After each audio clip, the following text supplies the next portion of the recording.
রাজ্যে কোনো নির্বাচনী অশান্তি ছাড়া যে সম্ভব নয় তার প্রমাণ মিলল আবারও। মুর্শিদাবাদের দৌলতাবাদে সমবায় নির্বাচনকে কেন্দ্র করে দফায় দফায় সংঘর্ষ আর পরিস্থিতি সামাল দিতে পুলিশকে লাঠিচার্জ করতে হয়, লাগাতার টহলদারি করতে হয় এবং এই নিয়ে রাজনৈতিক চর্চাও তুঙ্গে।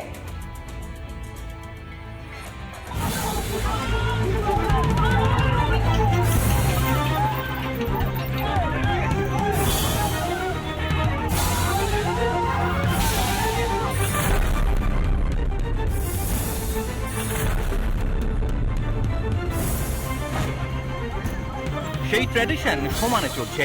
ভোটে অশান্তির ট্র্যাডিশন বজায় রইল দৌলতাবাদ সমবায় ভোটেও। মুর্শিদাবাদের দৌলতাবাদ, এখানেই মহারাজপুর কৃষি উন্নয়ন সমিতির ভোট ছিল রবিবার, আর সেই ভোটেই তুলকালাম। বাম কংগ্রেস জোট ও তৃণমূলের মধ্যে মারপিট, পরিস্থিতি সামলাতে পুলিশের লাঠিচার্জ। এইভাবে হিংস্র চেয়ারগুলিকে এক প্রকার ভেঙে ফেলা হয়েছে। দুপক্ষের মধ্যে ব্যাপক সংঘর্ষ বেঁধে যায় এবং পুলিশকে কিন্তু এই ক্ষেত্রে দাঁড়িয়ে লাঠিচার্জ পর্যন্ত করতে হয়েছে। স্থানীয়রা বলছেন শুরুর দিকে ভোট শান্তিপূর্ণভাবেই হচ্ছিল। অভিযোগ, হঠাৎই তৃণমূল আশ্রিত বহিরাগত গুন্ডা বাহিনী লাঠি সোঁটা নিয়ে হামলা চালায়। মুহূর্তের মধ্যেই রণক্ষেত্রের চেহারা নেয় এলাকা। পরিকল্পিত উত্তপ্ত তো হয়নি, উত্তপ্ত নয়, এটা হচ্ছে ভ্যান্ডালিজম হয়েছে। বাম কংগ্রেসের জোটের ক্যাম্প ছিল, সেই ক্যাম্পকে হঠাৎ করে বাইরে থেকে এসে আক্রমণ করা হলো এবং চেয়ার টেবিলকে ভাঙা হলো। খবর পেয়ে এলাকায় পৌঁছয় বিশাল পুলিশ বাহিনী। তখনও পুলিশের উপর আক্রমণ হয় বলে অভিযোগ। পরিস্থিতি সামলাতে লাঠিচার্জ শুরু করে পুলিশ। বিরাট পুলিশ বাহিনী গোটা রাস্তা জুড়ে এই মুহূর্তে তারা টহল দিচ্ছেন, নতুন করে যাতে কোনো রকম ভাবে উত্তপ্ত পরিস্থিতি তৈরি না হয় সেদিকটা কিন্তু চেষ্টা করা হচ্ছে। এখন কোনো অসুবিধা নেই, দু চারজন ছড়িয়ে ছিটিয়ে যারা ভোটার আছে আসছে যাচ্ছে। যতক্ষণ ভোট প্রক্রিয়া চলবে আমরা এইভাবেই টহল দিয়ে যাব, শান্তিপূর্ণ ভোট হবে। এরপর জমায়েত দেখলেই সরিয়ে দিতে শুরু করে পুলিশ। হ্যাঁ, অনেকে কিন্তু বিভিন্ন জায়গাতে কার্যত জমায়েত করে থাকছে, পুলিশ তাদেরকে সেখান থেকে সরিয়ে দিচ্ছে। তবে কার্যত সমবায় নির্বাচন ঘিরে এভাবেই যে অগ্নিগর্ভ পরিস্থিতি তৈরি হলো। এদিকে এদিনের গোলমালের পেছনে বহরমপুর পঞ্চায়েত সমিতির সভাপতির অনুগামীদের হাত ছিল বলেই অভিযোগ, জানিয়ে কটাক্ষ করতে ছাড়েনি তৃণমূলেরই বিধায়ক। মানুষের এলাকার উন্নয়নের স্বার্থে এসব নির্বাচনগুলো করতে হয়, আজ উনি কেন সেখানে জোর খাটাচ্ছেন এই ব্যাপারে উনি ভালো বলতে হবে।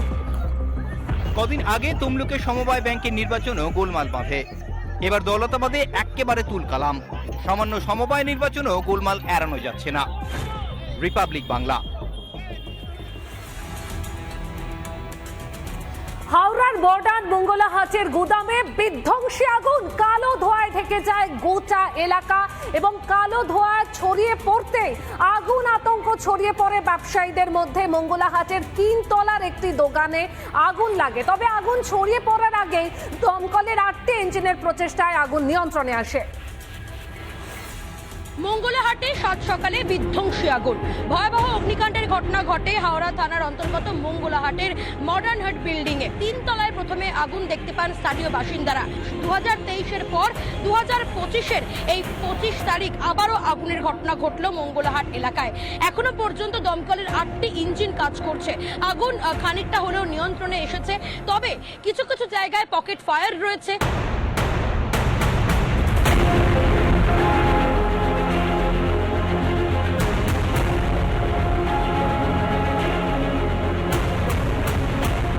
পরিস্থিতি এখন আগুনটা মোটামুটি ধরে নিয়েছি আমরা, সেটা বাইরে যাওয়ার কোনো ব্যাপার নেই। যেহেতু উপরে ধোঁয়া আছে তাই একটু অসুবিধা হচ্ছে, মেকআপ করে নেব।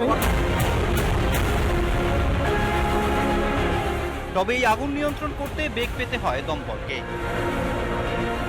মঙ্গলাহাটের পার্শ্ববর্তী এই যে হাট কমপ্লেক্স, এখানে আগুন লেগে গিয়ে আরো বড় বিপত্তির কারণ হয়ে দাঁড়িয়েছে। এই যে লোহার অ্যাঙ্গেল গুলো ছিল সেখানে ইলেকট্রিকের শর্ট সার্কিট হয়ে যাওয়াতে একটা বড় সমস্যার সম্মুখীন হয়ে দাঁড়িয়েছিল এবং ঘটনাস্থলে দমকলের আধিকারিকরা তারা পৌঁছাতে পারছিলেন না। কাপড়ের গোডাউনে আগুন লাগায় হুড়োহুড়ি পড়ে যায় ব্যবসায়ীদের মধ্যে। গোডাউন আছে। কিসের গোডাউন এটা? কাপড়েরই গোডাউন। কখন আগুন দেখতে পেলেন? 9টা 9:30 সময়। 9টার সময়। কোন বিল্ডিং এ আগুন লেগেছে? মডার্ন হাটে। অনেক বেশি ধোঁয়া ছিল কি? অল্প বেশি ধোঁয়া ছিল। খবর পেয়ে ঘটনাস্থলে যান উত্তর হাওড়া তৃণমূল বিধায়ক। কি কারণে আগুনটা লাগলো এটা কার গাফিলতি আছে, এবং যদি এখানে গাফিলতি এই কর্তৃপক্ষের থাকে তাহলে police will take action, fire brigade will take action. আগুন লাগার কারণ এখনো স্পষ্ট নয়, তবে রবিবারের অগ্নিকাণ্ড ফিরিয়ে এনেছে 2023-এর দুঃসহ স্মৃতি।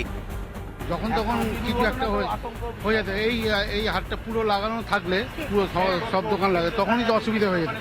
আজকে যদি রাতেই হতো এটা, তাহলেই অসুবিধা হয়ে যেত। গত কয়েক মাসে বারবার অগ্নিকাণ্ডের ঘটনা ঘটেছে এই হাওড়ায়।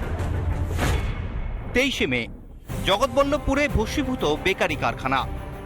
29শে এপ্রিল লিলুয়ায় গ্যাস সিলিন্ডার বিস্ফোরণ, মৃত 1। 21শে এপ্রিল ডোমজুড়ে রাসায়নিক কারখানায় বিধ্বংসী আগুন। 6ই এপ্রিল আলমপুরে ভোজ্য তেলের কারখানায় আগুন। 7ই এপ্রিল আলমপুরে থার্মোকল কারখানায় আগুন, অগ্নিদগ্ধ হয়ে মৃত 1। 28শে মার্চ ধুলাগড়ে তেলের কারখানায় অগ্নিকাণ্ড। 26শে মার্চ আমতায় বাড়িতে পুড়ে মৃত 3। একই জেলায় কেন বারবার অগ্নিকাণ্ড? কাদের গাফিলতিতে এই এত ক্ষয়ক্ষতি? প্রসেনজিৎ অধিকারী ও এরিনা ভট্টাচার্যের রিপোর্ট, রিপাবলিক বাংলা।